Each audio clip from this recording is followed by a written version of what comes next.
my name's Julie Mackay and I'm from Corporate Edge, and what I'd like to share with you today during this video blog is how to build resilience, to actually build a resilience muscle.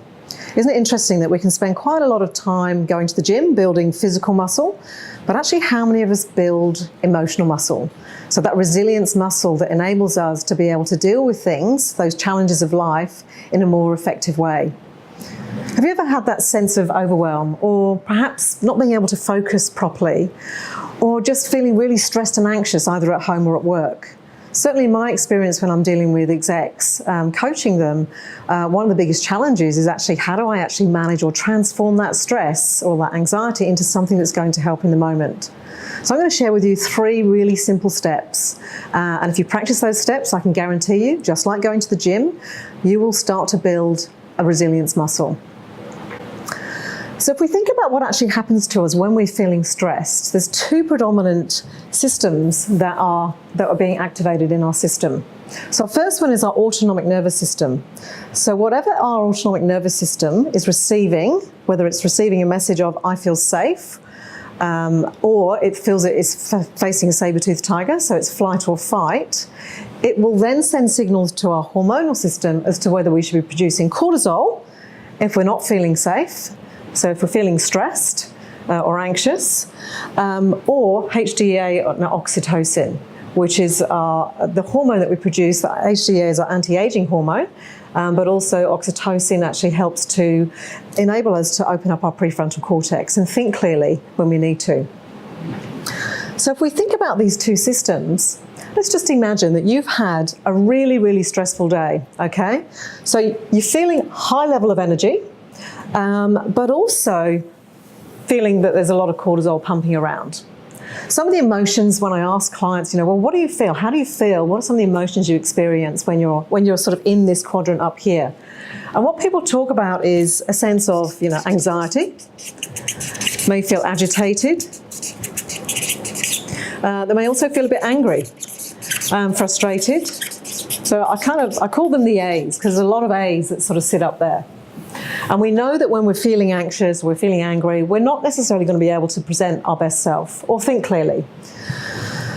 Then if we move down to here, so let's say we've got lower energy, but we've still got cortisol pumping around our body.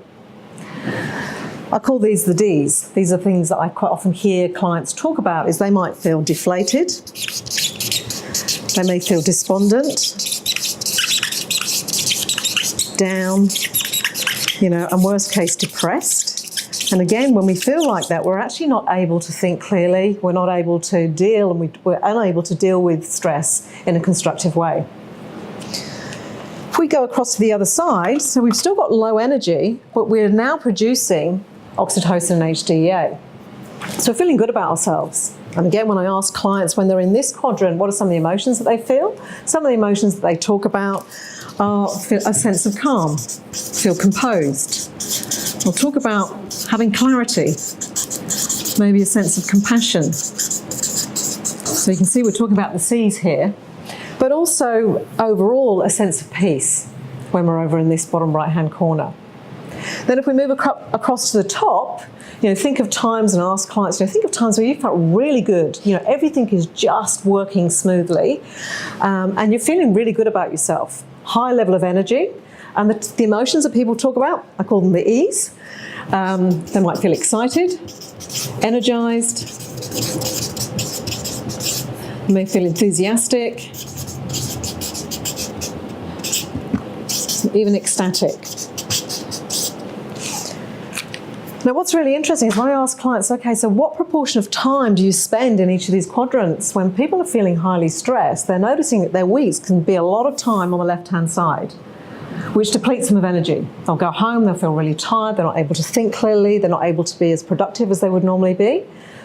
So how can we actually transform? These are all normal, perfectly normal emotions to feel, but how can we actually transform them in the moment to actually help us move across the right-hand side, almost like flicking the switch, to be able to transform those stressful emotions that we've got over here into something that's actually going to help us. So 3 simple steps, because what actually happens, if we were to measure someone's heart rate variability pattern, which is the beat-to-beat change in their heart rate, and they're on the left-hand side, this is actually what it would look like. It's a bit like the stock market, you know, completely up and down and erratic. And so when I ask people, so what does that feel like? They say it just feels chaotic inside, and there is this sense of chaos that's happening inside. On the flip side, if we go across the right-hand side, we've got this beautiful sine wave of a feeling of coherence, where we're actually feeling that we're able to cope, and the life hasn't changed, but we're able to deal with things more effectively because we can activate our thinking part of our brain. Our prefrontal cortex will be activated. 3 simple steps to help you. Whenever you feel these emotions, when you find yourself feeling a little bit agitated or anxious, or you find yourself feeling down, 3 simple steps to transform that into something that's going to help you. First step, focus on our heart. There's actually a lot of research that shows that our heart has its own intelligence. It's not just an organ that pumps blood around our body. And our heart is sending more signals to our brain than our brain is sending to our heart. And if you think about, why do we focus on our heart? 2 reasons. Number 1, we get out of our head. So we dial down the self-talk. But number 2, as soon as we focus on our heart, we actually get in touch with how we feel. So we can then name what that emotion might be. So if I'm feeling anxious, then I want to be able to transform that.